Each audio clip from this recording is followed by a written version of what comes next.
Hello everyone, welcome back to my channel. ఈరోజు అయితే healthy cake ఎలా చేసుకోవాలో చూడండి. స్కిప్ చేయకుండా చూడండి, క్వాంటిటీ అర్థమవుతుందన్నమాట.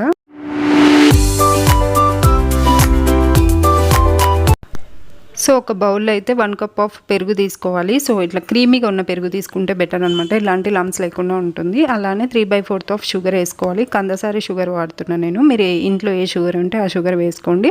సో ఇదైతే 3/4 ఆఫ్ షుగర్ వేస్తున్నాను అనమాట.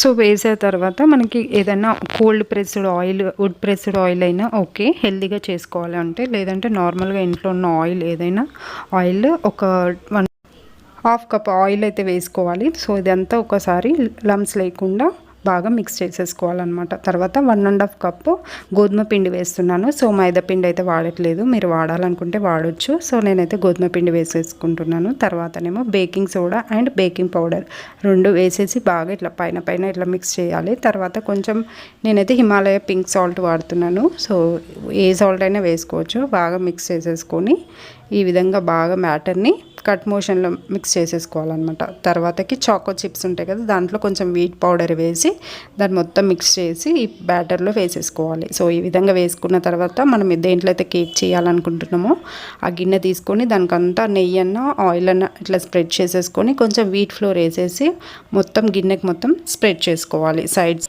సో సైడ్కి కూడా బాగా అప్లై చేసుకోవాలన్నమాట. తీసేటప్పుడు మనకి ఈజీగా ఉంటుందన్నమాట ఈ ప్రాసెస్. సో తర్వాతకి ఈ బ్యాటర్ అంతా దాంట్లో వేసేసుకొని కొంచెం ఇట్లా ట్యాప్ చేసుకోవాలన్నమాట. ఆ గిన్నెని ట్యాప్ చేస్తే మొత్తం బ్యాటర్ కిందికి పోతుంది. టాప్ అయితే మనం అన్ని చాకో చిప్స్ వేసేసుకోవాలన్నమాట. ఈ విధంగా మొత్తం స్ప్రెడ్ చేసుకోవాలి. సో మనం తినేటప్పుడు మనకి మంచి ఫ్లేవర్ రావాలి కదా. సో ఇలాంటి చాకో చిప్స్ పైన వేసుకుంటే చాలా టేస్టీగా కూడా ఉంటుందన్నమాట.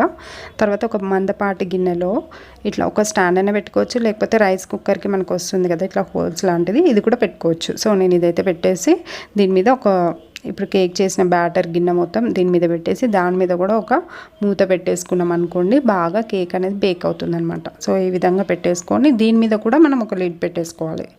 సో ఈ విధంగా పెట్టిన తర్వాత లాస్ట్కి ఒక పెద్ద లిడ్ కూడా పెట్టేసుకుంటే మనకి ఆవిరిలో మంచిగా కేక్ అనేది బేక్ అవుతుంది అనమాట. సో ఈ విధంగా పెట్టిన తర్వాత ఒక 10 or 15 మినిట్స్ తర్వాత చూడాలి.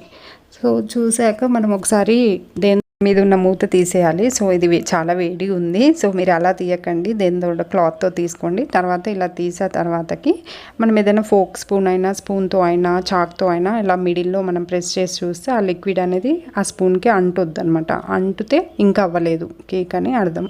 అది అంటకుండా డ్రైగా వచ్చింది అనుకోండి, సో కేక్ అయినట్టు అర్థం అనమాట. సో ఇది ఇంకా టైం పట్టేటట్టుంది. ఒక 20 మినిట్స్ అయితే ఇంకా సెట్ అవుతుంది. సో ఒకసారి ఫోక్ స్పూన్ తోటి ఇలా అని చూస్తాను. సో ఇది చాలా వెట్గానే వస్తుంది. సో దీనికి నాకు తెలిసి 45 మినిట్స్ పడుతుంది బేక్ అవ్వడానికి. సో ఆఫ్టర్ 15 మినిట్స్ నేను చూశాను. సో ఇది మొత్తం దగ్గరకు వచ్చేసింది, చాలా హీట్గా ఉంది. ఇట్లా లోపలికి పెడితే మొత్తం బేక్ అయిందనమాట. సో ఈ విధంగా అయిన తర్వాతనే తీయండి, లేదంటే అది మొత్తం మనకు అప్సెట్ అయిపోతాం అనమాట. అది మొత్తం అవ్వకుండా తీసామనుకోండి కేక్ అనేది మంచిగా రాదనమాట. సో ఇలా బాగా బేక్ అయిన తర్వాతనే, కొంచెం లేట్ అయినా సరే చాలా బేక్ చేసిన తర్వాతనే తీయాలన్నమాట. సో ఇది చాలా కూల్ డౌన్, రూమ్ టెంపరేచర్కి వచ్చే వరకు వెయిట్ చేద్దాం.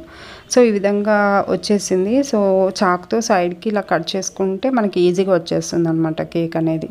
సో ఒక ప్లేట్కి అయితే పర్ఫెక్ట్గా వచ్చేసింది షేప్ అయితే. సో ఒకసారి కట్ చేద్దాం. సో ఈ విధంగా వచ్చిన తర్వాత చాలా పఫీగా వచ్చింది కూడా.